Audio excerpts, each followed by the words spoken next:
I and my Father are one. You should also accept that in quality with God is also one. You do not have to put some separation. Become like a totem pole for us to worship.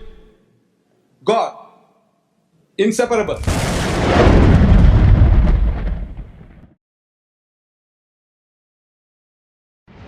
In this third video lecture titled, Christ in Islam of the Ahmed Deedat's lecture in Durban City Hall, on August 23, 1983, Shaykh Ahmed Deedat delivers an insightful lecture on Christ's position as the Messiah in Islam. With his usual eloquence and clarity, he dispels common misconceptions and illuminates the Islamic viewpoint on Jesus.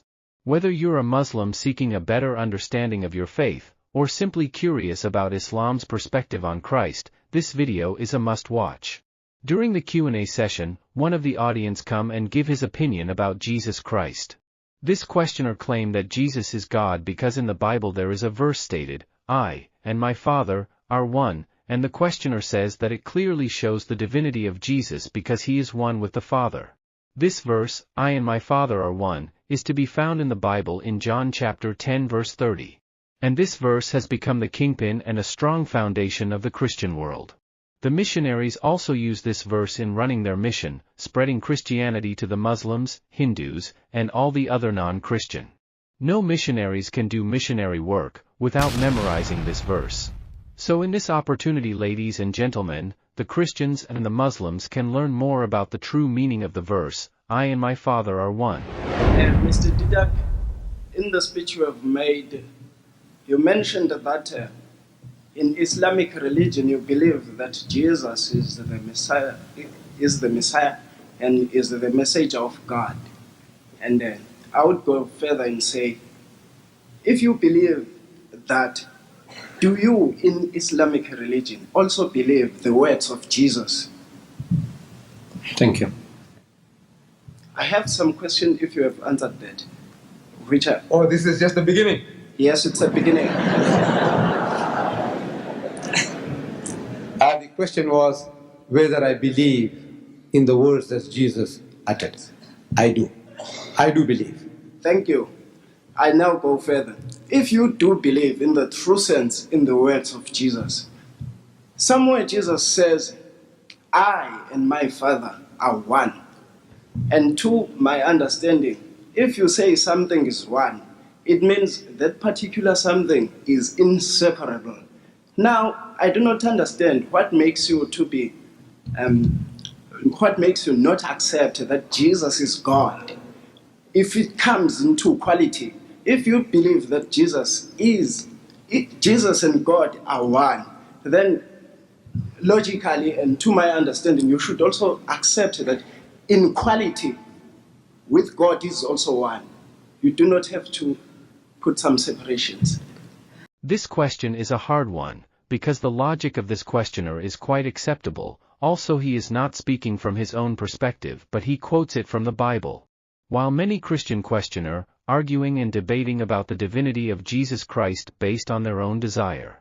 Ladies and gentlemen, can Shaykh Ahmed Deedat answer this question? Let's see.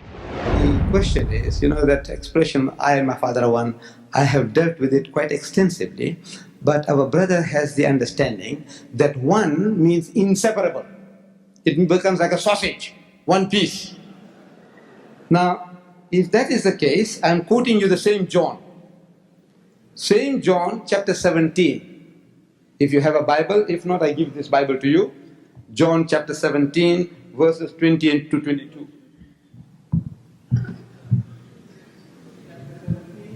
Verses 20 to 22. I'll read it for you, and if I'm misreading or misquoting, you can correct me. The same John who spoke about "I and my Father are one," now he says that Jesus told his disciples that they all his disciples, may be one, O-N-E-1. Am I reading correctly? Yes. Yes. That they all, those who deserted him, one of them sold him for 30 miserable pieces of silver. The other one cursed, abused, and swore him. They all left him in the lurch when he was most in need. They all may be one, as thou, Father, art in me, and I in thee, that they also may be one in us. You know, Judas, Peter, Thomas, the doubting Thomas, you know, the traitor Judas, and the satanic Peter, according to Jesus. He says, "Get thee behind me, Satan." He told Peter, you remember? "You, Satan," he says, "get behind me, for thou savorest not the things that be of God, but the things that be of men." That Peter and all the other 9, that they all may be one in us, I in them, and thou in me, that they may be made perfect in one sausage.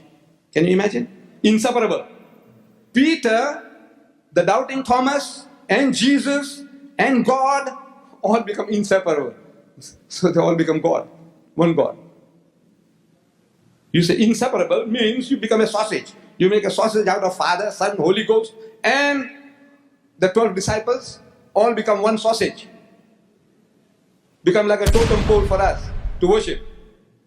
God, inseparable.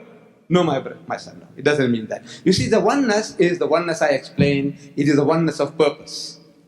The purpose of God is to see that a man goes straight.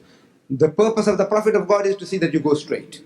And every right-thinking person, every man, every woman, our purpose should be one. But that doesn't make us gods, or sausage with gods, or become inseparable with God. Thank you. Ladies and gentlemen, hope all of you having more understanding about the topic, and thank you so much for your participation. If you feel educated more by this video, don't forget to give your support to Ezerol Hack channel by clicking subscribe, like, and fill up your comment. I will be seeing you on the next video.